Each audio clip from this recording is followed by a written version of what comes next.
టాలీవుడ్ మహానటిగా పేరు తెచ్చుకున్న homely beauty Keerthy Suresh గురించి ఎంత చెప్పినా తక్కువే. 'నేను శైలజ' సినిమాతో ఇండస్ట్రీ ఎంట్రీ ఇచ్చిన ఈమె మొదటి సినిమాతోనే మంచి హిట్ తన ఖాతాలో వేసుకుంది. తన అందంతో, యాక్టింగ్తో ఎంతో మంది అభిమానులను సొంతం చేసుకున్న ఈ అమ్మడు ఎప్పుడూ హద్దులు దాటకుండా స్కిన్ షోకి దూరంగా ఉంటూ నేచురల్ బ్యూటీతో ఆకట్టుకుంటూ ఉంటుంది. గత ఏడాది దసరా సినిమాతో ప్రేక్షకుల్ని ఎంతగానో ఆకట్టుకున్న ఈ బ్యూటీ ప్రస్తుతం భాషతో సంబంధం లేకుండా వరుస సినిమాలు చేస్తూ దూసుకుపోతుంది. ఇక సినిమాల విషయం పక్కన పెడితే నిత్యం సోషల్ మీడియాలో యాక్టివ్గా ఉంటుంది కీర్తి సురేష్. అంతేకాకుండా తనకు సంబంధించిన ప్రతి అప్డేట్ను ప్రేక్షకులతో పంచుకోవడంతో పాటు ట్రెడిషనల్ ఫోటోషూట్తో ఫ్యాన్స్ను మెస్మరైజ్ చేస్తుంది. ఈ క్రమంలోనే తాజాగా ఈ అమ్మడు తన ఇన్స్టాలో కొన్ని ఫోటోలను షేర్ చేసింది.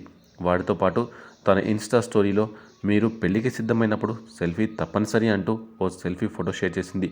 దీంతో ఫ్యాన్స్ షాక్ అవుతున్నారు. నువ్వు పెళ్లికి సిద్ధమయ్యావా, లేక ఎవరి పెళ్లికైనా రెడీ అయ్యావా అంటూ నెట్టింట కామెంట్లతో రచ్చ చేస్తున్నారు.